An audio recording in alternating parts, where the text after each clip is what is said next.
पुराना स्कूल, पुराने दोस्त। सूरज की हल्की धूप खिड़की से भीतर झांक रही थी। दिसंबर का महीना था। ठंडी हवा, मीठी धूप और चाय का कप जिसे आदित्य अपने हाथों में थामे सोच रहा था कि जीवन कब इतना बदल गया। ऑफिस की भागदौड़, लक्ष्य, ईमेल, मीटिंग, किसी चीज के लिए समय ही कहाँ बचता था। लेकिन आज का दिन अलग था। मोबाइल पर एक व्हाट्सएप नोटिफिकेशन आया। 25 दिसंबर, सरस्वती विद्या मंदिर स्कूल, रीयूनियन। 20 साल बाद फिर सभी मिलेंगे, जरूर आना। नीचे मैसेज भेजने वाले का नाम था विनय। वही विनय जो स्कूल में हर किसी का फेवरेट था, शरारती, मजाकिया और हर समय कुछ न कुछ नया करने वाला। आदित्य ने मैसेज पढ़कर एक गहरी सांस ली। 20 साल, वक्त कैसे उड़ गया। वो सोच में डूब गया।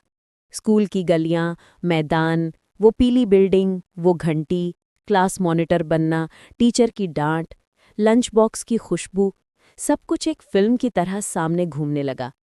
उसने विनय को जवाब टाइप किया, आऊंगा जरूर। लेकिन उसके दिल में एक हल्की सी घबराहट थी। क्या सब बदल गए होंगे? कैसा होगा 2 दशक बाद दोबारा मिलना?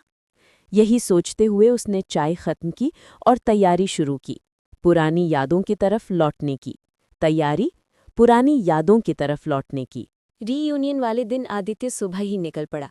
वो चाहता था कि स्कूल पहुंचने से पहले थोड़ा आसपास घूम ले ताकि यादें अपने आप लौट आएं। उसने अपनी बाइक धीमी कर दी जैसे ही कस्बे का पुराना बाजार दिखा। वही दुकानों की कतार, वही मिठाई की दुकान, वही बुक स्टॉल जहां से वो और उसके दोस्त कंपास, पेंसिल और कभी-कभी कॉमिक्स खरीदा करते थे। बुक स्टोर का वही बूढ़ा मालिक अब भी दुकान पर बैठा था, बस बाल थोड़े सफ़ेद हो गए थे। आदित्य ने मुस्कुराते हुए सोचा, कुछ चीजें वक्त के साथ बदलती नहीं, बस पुरानी हो जाती हैं लेकिन अपनी पहचान नहीं खोती। थोड़ी दूरी पर वो मोड़ आया जहां से स्कूल की पीली बिल्डिंग दिखाई देने लगी थी। आदित्य की धड़कनें तेज हो गईं। 20 साल बाद वही रास्ता, वही पेड़, वही हवा। उसने पार्किंग में गाड़ी लगाई और गेट के सामने जाकर ठहर गया। स्कूल थोड़ा टूटा, थोड़ा बदला और थोड़ा वैसा ही, जैसे जिंदगी कुछ पुरानी कुछ नई। गेट पर ही उसे पहला चौंकाने वाला सरप्राइज मिला। कोई पीछे से चिल्लाया, ओए मोटू। आदित्य पलटा। सामने विनय खड़ा था, बिल्कुल वैसी ही मुस्कान, बस पेट थोड़ा बड़ा हुआ। दोनों ने हंसकर एक दूसरे को जोर से गले लगाया। तू मोटा था, मैं थोड़ा सा कम मोटा था, पर अब तू फिट लग रहा है। और मैं, विनय ने अपने पेट पर हाथ रखते हुए कहा। आदित्य हंस पड़ा। दोस्ती वहीं से शुरू हो चुकी थी जहां स्कूल के दिनों में छूटी थी। स्कूल के अंदर काफी रंग बिरंगी सजावट की गई थी। दूर से हंसी की आवाजें आ रही थी, पुराने दोस्तों की गूंज। जैसे ही आदित्य हॉल में पहुंचा, सब एक साथ चिल्लाए, आदित्य आ गया। उसे पल भर को लगा वो फिर से 10वीं कक्षा का वही लड़का बन गया है जो अपने दोस्तों का फेवरेट था। आने वाले कुछ मिनटों में उसे एक एक करके सब दिखने लगे। कविता क्लास टॉपर, अब भी वैसी ही शांत, पर अब एक कॉलेज में गणित की प्रोफेसर। हर दोस्त उसे देखकर कहता, कुछ भी बोलो, सबसे अच्छी नोट्स वही बनाती थी। रोहन खेल का स्टार, वो आज एक स्पोर्ट्स कोच था, पहले जैसा फुर्तीला, मुस्कुराता हुआ। माया ड्राइंग की रानी, अब एक प्रसिद्ध आर्टिस्ट, उसकी पेंटिंग्स कई शहरों में लग चुकी थी। प्रिया सबकी सलाहकार, अब काउंसलर, स्कूल में भी सबके झगड़े वही सुलझाती थी। आयुष सबसे चुप लड़का, अब एक आईटी इंजीनियर।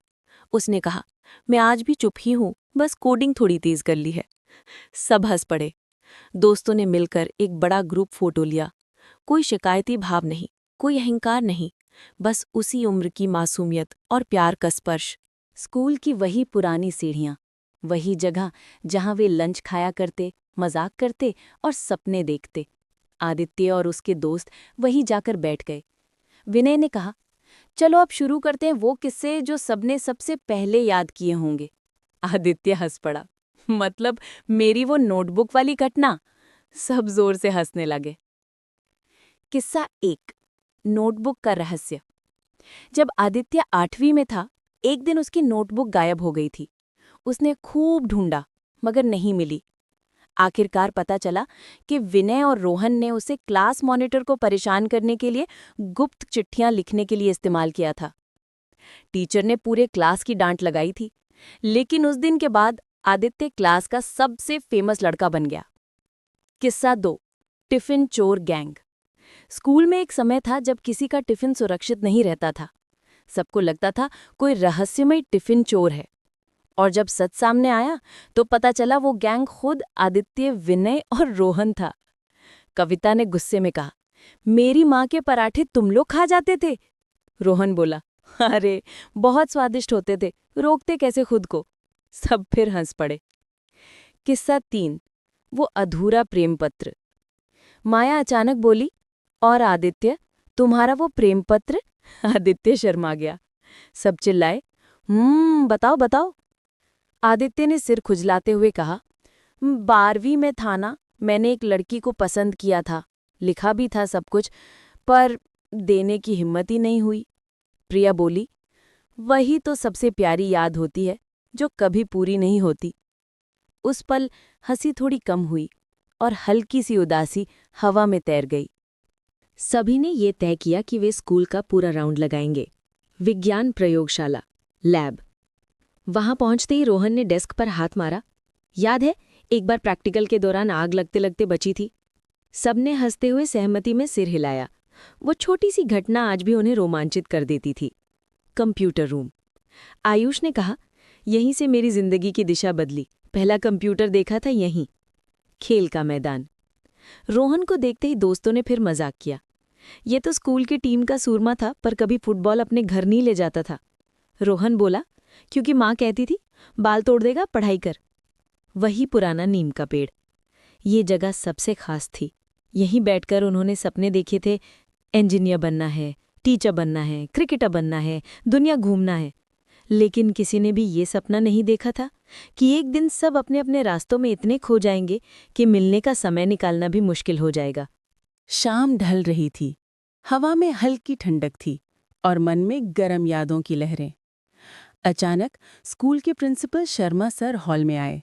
सब चुप हो गए थे। किसी ने सोचा भी नहीं था कि सर इतने साल बाद भी याद रखेंगे। बच्चों, उनकी आवाज वही थी, सख्त पर दयालु। तुम सबको देखकर ऐसा लग रहा है जैसे समय रुक गया हो। तुम बड़े हो गए, सफल हो गए, लेकिन तुम्हारी मुस्कान अब भी वही है। कुछ चेहरों पर आंसू छलक आए। सर ने आगे कहा, हम शिक्षक सिर्फ यही चाहते हैं कि तुम अपने जीवन में खुश रहो, अच्छा करो और अपनी जड़ों को कभी मत भूलो। तुम्हारा ये स्कूल तुम्हारी जड़ है। सब ने खड़े होकर तालियां बजाईं। शायद उस पल ने आज के रियूनियन को सार्थक बना दिया था।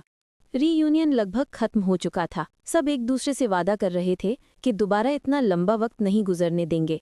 आदित्य बाहर लॉन में खड़ा आसमान देख रहा था। विनय उसके पास आया, कहाँ खो गया? आदित्य बोला, बस सोच रहा हूं कि आज मैं फिर से खुद को पा गया। विनय मुस्कुराया, पुराने दोस्त वही करते हैं, हमें हमारी असली पहचान याद दिला देते हैं। आदित्य ने सिर हिलाया, कुछ रिश्ते ऐसे होते हैं जिन्हें न समय मिटा सकता है न दूरी। वापसी के समय आदित्य ने आखिरी बार स्कूल की तरफ देखा। पीली दीवारें अब और भी खूबसूरत लग रही थी। वो धीरे से बोला, धन्यवाद, तुमने मुझे फिर से मेरा बचपन लौटा दिया। बाइक स्टार्ट करते समय उसे लगा, आज उसने सिर्फ पुराने दोस्तों को नहीं पाया, बल्कि खुद से भी मिल लिया। रीयूनियन खत्म होने के बाद भी कुछ दोस्त जल्दी घर नहीं जाना चाहते थे।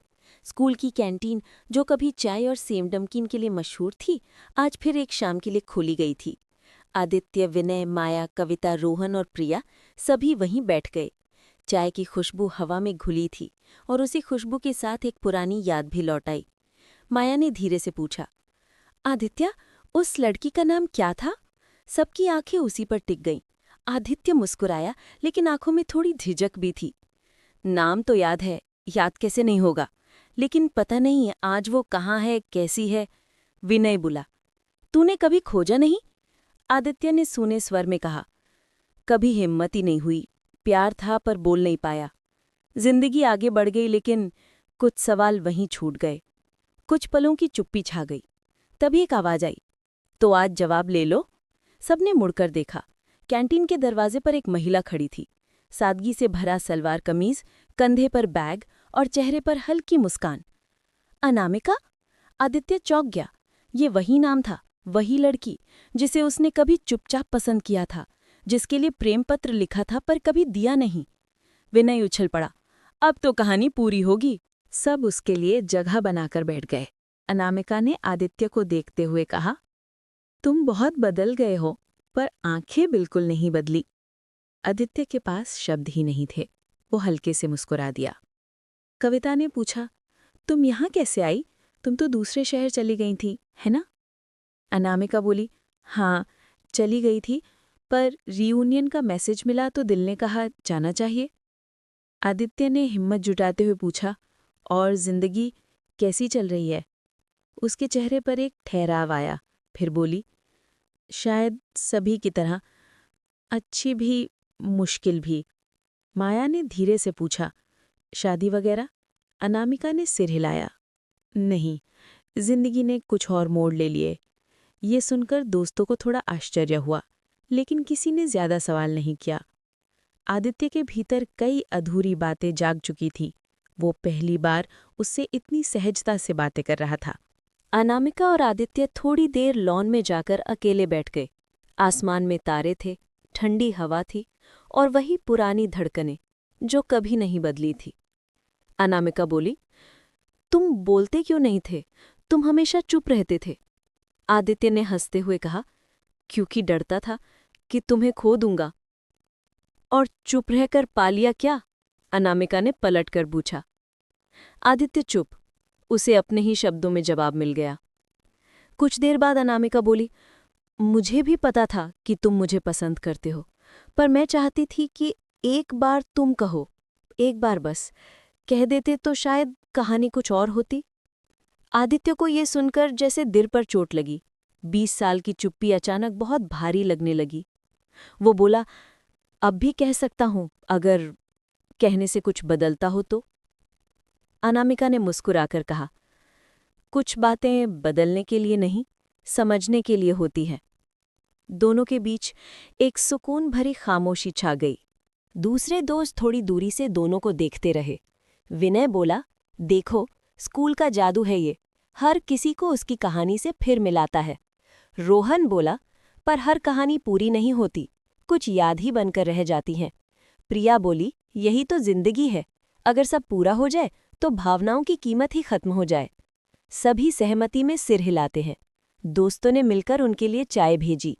अनामिका और आदित्य बातें करते रहे, बचपन की, कॉलेज की, सपनों की, खोई बातों की, जैसे इतने सालों का फासला पिघल रहा हो। रियूनियन के बाद सभी पास के एक रिजॉर्ट में ठहरे थे। सुबह सूरज उगा तो दोस्तों ने साथ नाश्ता किया। रोहन बोला, आज स्कूल में फिर चलेंगे ना, धूप में मैदान बहुत अच्छा लगेगा। सब राजी हो गए। स्कूल का मैदान सुबह की धूप में चमक रहा था। वहां पहुंचकर जैसे सभी बच्चे बन गए। किसी ने गेंद उठाई, किसी ने रस्सी कूदना शुरू कर दिया। कविता ने कहा, मैं झूले पर बैठूंगी। सब हंसते हुए उसकी ओर भागे। मैदान के किनारे एक झूला था, पुराना, जंग लगा हुआ, लेकिन अब भी मजबूत। कविता बैठी, बाकी सब उसे झुलाने लगे। विनय बोला, कविता, 10वीं में जब तू टॉपर बनी थी तब तो ये झूला भी खुशी में नाच रहा था। सब हंसे, लेकिन हंसी के बीच अचानक एक आवाज आई, ट्रक। झूले की एक जंजीर टूट गई। कविता नीचे गिर गई। सब भागकर पहुंचे। कविता का पैर मुड़ गया था, लेकिन चोट गंभीर नहीं थी। फिर भी सब डर गए। अनामिका ने तुरंत फर्स्ट एड किया। प्रिया ने उसे संभाला। आदित्य बोला, डॉक्टर के पास ले चलते हैं अभी। कविता मुस्कुराते हुए बोली, देखो, इतने साल बाद भी तुम लोग मेरी इतनी परवाह करते हो। शुक्र है ये दोस्ती नहीं टूटी। इस एक वाक्य ने सभी को भावुक कर दिया। शाम को सब स्कूल की छत पर गए। वहीं से पूरा शहर दिखाई देता था। अनामिका धीरे से आदित्य से बोली, तुम सोच रहे हो कि क्या हम वापस अपनी पुरानी कहानी शुरू कर सकते हैं, है ना? आदित्य चुप रहा। चुप्पी ही उसका जवाब थी। अनामिका ने कहा, कुछ लोग हमारी जिंदगी में हमेशा के लिए आते हैं, पर उनकी जगह हमेशा दिल के अंदर होती है, जिंदगी में नहीं। आदित्य की आंखें नम हो गईं। अनामिका आगे बोली, मैं तुम्हारी याद हूं और तुम मेरे। कुछ यादें जी जाती हैं, कुछ यादें जीने देती हैं। उसने धीरे से आदित्य के हाथ पर हाथ रखा। और ये काफी है। रीयूनियन खत्म हुई। सबके जाने का समय हो गया। गले मिलते हुए सभी ने कहा, अब 20 साल नहीं, हर साल मिलेंगे। अनामिका आदित्य के पास आई, धीमी आवाज में बोली, धन्यवाद मुझे मेरी यादें वापस देने के लिए। आदित्य ने कहा, तुमने भी मेरी कई अधूरी बातें पूरी कर दी। दोनों मुस्कुराए, लेकिन इस मुस्कान में एक हल्की सी उदासी भी थी, जैसे दो कहानियां मिलकर भी अपनी अपनी राहों पर चल पड़ी हों। उस रात आदित्य ने अपनी डायरी खोली। 20 साल पुराना वही प्रेम पत्र उसमें रखा था, पीला पड़ा, पुरानेपन की खुशबू से भरा। उसने लिखा, कुछ लोग हमारी जिंदगी नहीं बदलते, पर हमें बदलने की शक्ति दे जाते हैं। कुछ प्रेम पूरे नहीं होते, पर वे अपूर्ण होकर भी सबसे सुंदर कहानियां बन जाते हैं। और पन्ने के कोने में उसने एक वाक्य लिखा, पुराना स्कूल, पुराने दोस्त और पुरानी मोहब्बत, इनका जादू कभी खत्म नहीं होता। कहानी का संदेश, मॉरल, पुराने दोस्त और पुरानी यादें ये जिंदगी की वो दौलत है जो उम्र बढ़ने के साथ और भी कीमती होती जाती हैं। लोग बदल जाते हैं, चेहरे बदल जाते हैं, पर जो पल दिल में बस जाते हैं वे हमेशा साथ रहते हैं। दोस्तों, उम्मीद करती हूँ कि आपको हमारी कहानी पसंद आई होगी। अगर कहानी पसंद आई हो तो वीडियो को लाइक करें, चैनल पर नए हैं तो चैनल को सब्सक्राइब करें, और हाँ, नोटिफिकेशन बेल को ज़रूर दबाएं ताकि अगली अपडेट आपको सबसे पहले मिले। और कमेंट करके बताएं कि अगली कहानी किस टॉपिक पर आधारित होनी चाहिए।